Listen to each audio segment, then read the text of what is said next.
নমস্কার বন্ধুরা, প্রাণ গার্ডেনিং চ্যানেলের আরেকটা ভিডিওতে সবাইকে স্বাগত জানাই। বন্ধুরা, বর্ষাকাল কিন্তু এবার সামনে আসতেই চললো। উত্তরবঙ্গে কিন্তু বর্ষা ঢুকেই গেছে। আমরা কিন্তু গরমকালে সেইভাবে গাছের কোনো রকম ভালো পরিচর্যা করার সুযোগ পাইনি, এবং তার অন্যতম কারণ হলো তীব্র তাপের দাবদাহ। বৃষ্টি পড়ার সঙ্গে সঙ্গে আমরা যাতে গাছ ভরে ফুল ফল ইত্যাদি পাই, আমাদের কিন্তু তার ব্যবস্থা এবার থেকে করতে হবে। এবং তার জন্যই যেটা দিতে হবে সেটা হচ্ছে গাছের জন্য তৈরি একটা স্পেশাল খাবার।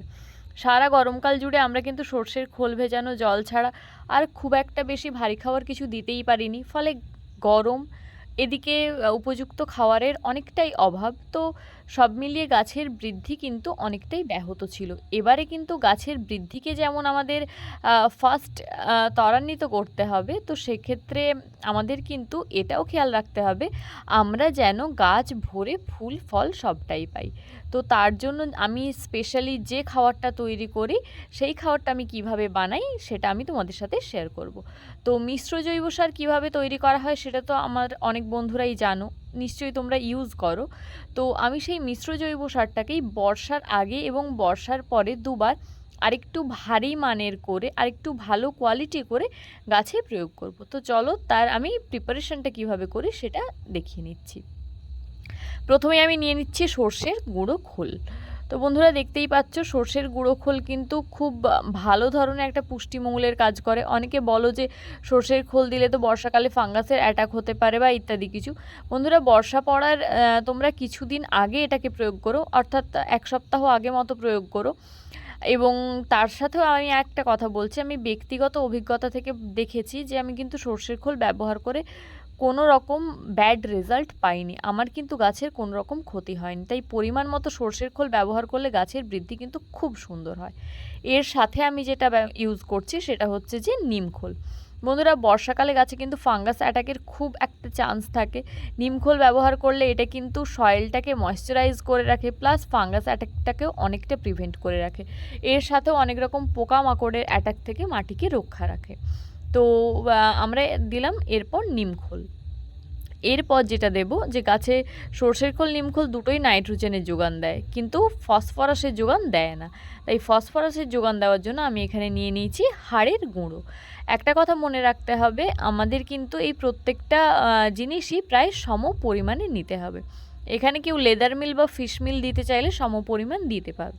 আমি এগুলো কোনোটাই দিচ্ছি না। সব থেকে কম উপকরণে কতগুলো উপকরণে একটা মিক্সড ফুড রেডি করা যায়, আমি কিন্তু তারই চেষ্টা করি এবং করিও। কারণ বাগান মানেই সবসময় অতিরিক্ত খরচ যে আমাদের করতেই হবে তা কিন্তু নয়।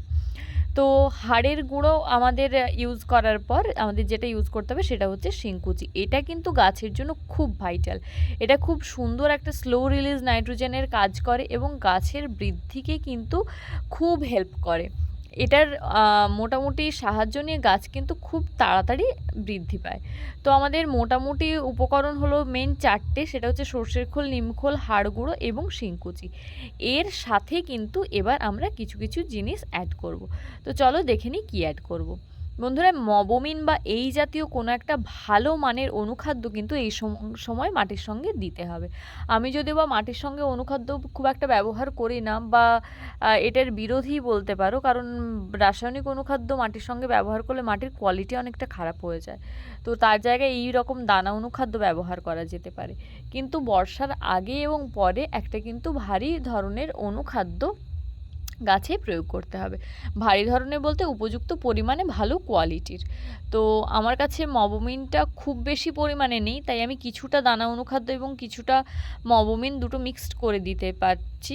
তো তোমরা যারা একদম মবমিনই শুধুমাত্র দেবে, তারা কিন্তু 10 বা 12 ইঞ্চি টবের জন্য 2 গ্রাম মাপে তোমাদের যতগুলো টব আছে সেই হিসেব করে নিয়ে নেবে। আর যারা অনেকটা করে মিশ্র জৈব খাবার তৈরি করবে, তাদের জন্য আমি একটা পরিমাপ বলছি। তো রাসায়নিক অনুখাদ্য ব্যবহার করার পরিমাণটা হলো প্রতি 20 কেজি সার পিছু আমরা কিন্তু 40 থেকে 50 গ্রাম পর্যন্ত রাসায়নিক অনুখাদ্য ব্যবহার করতে পারি। আর সে জায়গায় যদি জৈব অনুখাদ্য বা এই ধরনের দানা অনুখাদ্য হয়, এটা কিন্তু মোটামুটি 80 থেকে 100 গ্রাম পর্যন্ত চোখ বন্ধ করে ব্যবহার করা যায়, কোনো সাইড এফেক্ট নেই। তো এরপর যেটা যোগ করব আমি, সেটা হচ্ছে দেখো ম্যাগনেসিয়াম সালফেট বা ম্যাগ সালফা। এটা আমি ওষুধ দোকান থেকে কিনেছি, তাই দেখো প্যাকেটটা এই ধরনের দেখতে। তো তোমরা যারা অনলাইন থেকে অর্ডার করবে তারা কিন্তু এপসম সল্ট বলে অর্ডার করলে দেখবে একটা হালকা হলুদাভ কালারযুক্ত বা অনেকটা তালমিছরির মতো কালারযুক্ত এপসম সল্ট পাবে। ম্যাগনেসিয়াম সালফেট যোগ করাটা কিন্তু খুব জরুরি। আমি এখানে 20 কেজি সার পিছু ম্যাগনেসিয়াম সালফেট অ্যাড করছি এবং সেক্ষেত্রে আমার ম্যাগনেসিয়াম সালফেটের পরিমাণটা হলো আমি 30 থেকে 40 গ্রাম মতো দিচ্ছি। তোমাদের সারের পরিমাণ অনুযায়ী তোমরা কিন্তু এইটাকে ভাগ করে নেবে। সার যদি 1 কেজি বা 2 কেজি হয় তাহলে রেশিওটা সেভাবে বাড়িয়ে বা কমিয়ে নেবে। এই উপকরণগুলোর পাশাপাশি আমি আর যে উপকরণ দুটো এখনও দেখাইনি সে দুটো এবার আমি দেখাবো। তো চলো, একটা ভালো মানের বর্ষার আগে খাবার দেওয়ার জন্য যে মিক্সড খাবারটা তৈরি করতে হয়, যেটাকে আমরা সুপার ফুড বলবো, সেটা তৈরি করার জন্য এই মিশ্র খাবারের সঙ্গে আর যেটা অ্যাড করতে হবে সেটা হলো একটা ভালো মানের কম্পোস্ট। আমি এক্ষেত্রে গোবর সার ব্যবহার করি কারণ এটা আমার কাছে ইজিলি অ্যাভেলেবেল বর্তমানে। তোমরা চাইলে কিন্তু 1 বছরের পুরনো বা পচানো পাতা পচা সার অথবা ভার্মি কম্পোস্টও ব্যবহার করতে পারো। সবসময় ব্যবহার করার আগে শিওর হয়ে নেবে যে কম্পোস্টটা ভালো মানের কি না।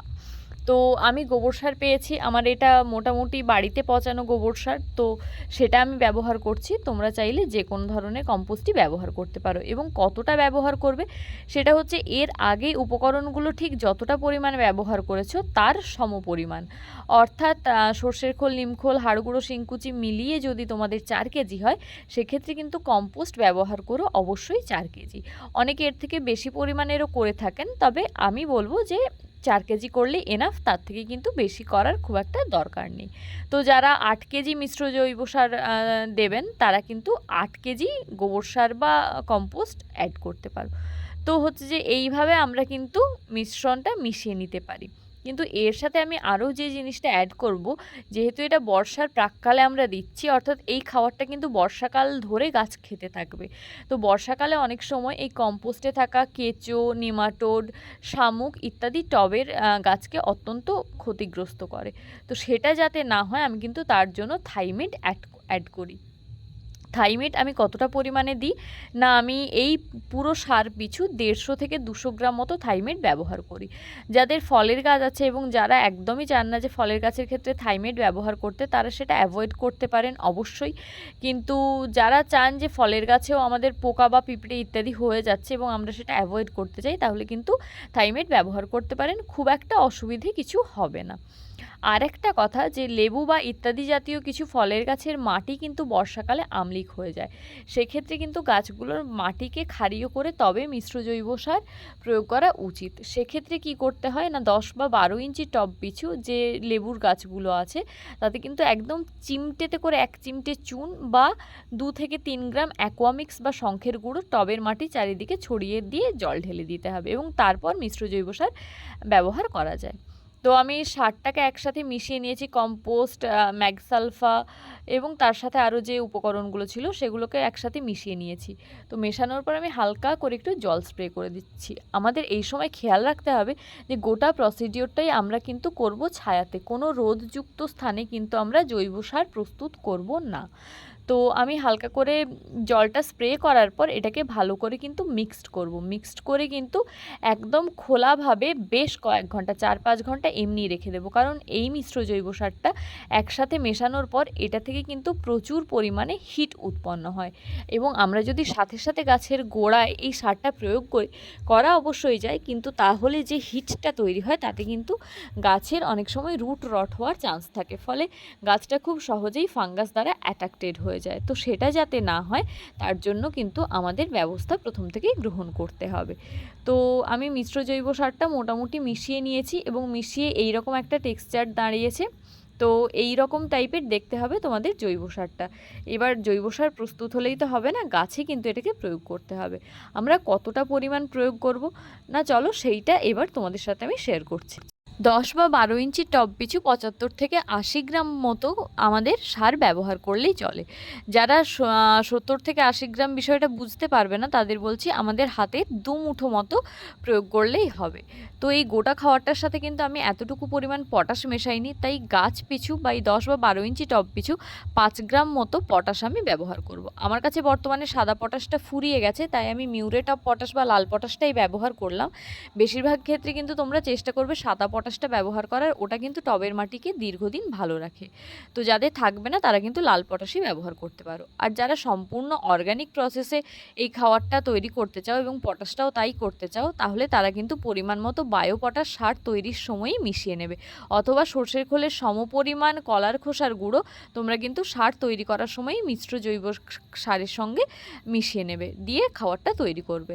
তো তাহলে পটাশের চাহিদাটা কিন্তু তোমাদের যোগান থাকবে। তো এইভাবে খাবারটা অ্যাপ্লাই করার পর আমরা মাটি দিয়ে টবটাকে ঢেকে দেবো এবং তারপর জল দিয়ে দেবো। আমি খুব একটা এই সময় জল ঢালি না, জলটাকে এইভাবে স্প্রে করে দিই। পরের দিন থেকে আমি আবার নর্মালি জল দিই, যাতে কোনোভাবে রাসায়নিক অনুখাদ্য বা টুকটাক খাবার দিলে সেটা যাতে ড্রেনেজ হয়ে আউট না হয়ে যায়। তো এইভাবে আমি খাবারটা প্রয়োগ করলাম। বন্ধুরা, তোমরাও এইভাবে খাবার প্রয়োগ করে দেখো, তোমাদের কিন্তু খুব ভালো রেজাল্ট দেবে। কারণ এইভাবে খাবার তৈরি করে আমি গাছে দিয়ে দেখেছি, গাছ কিন্তু আমার ফুলে ফুলে পুরো ভরে গেছে। তো তোমরাও এইভাবে বর্ষার আগে গাছগুলোকে খাবার দিয়ে এইভাবে ট্রিটমেন্ট করে দেখো, খুব ভালো রেজাল্ট পাবে। ভিডিওটা যদি ভালো লাগে প্লিজ লাইক করো, তোমার বাগানি বন্ধুদের সাথে শেয়ার করো, আর চ্যানেলটা সাবস্ক্রাইব করে প্লিজ প্রাণ গার্ডেনিংয়ের সাথে থেকো। কোথাও যদি কোনো রকম ডাউট বা কোয়ারিজ থাকে আমাকে তা অবশ্যই কমেন্ট করে জানিও। তো দেখা হচ্ছে তোমাদের সাথে অন্য একটা ভিডিওতে খুব শিগগিরই। নমস্কার।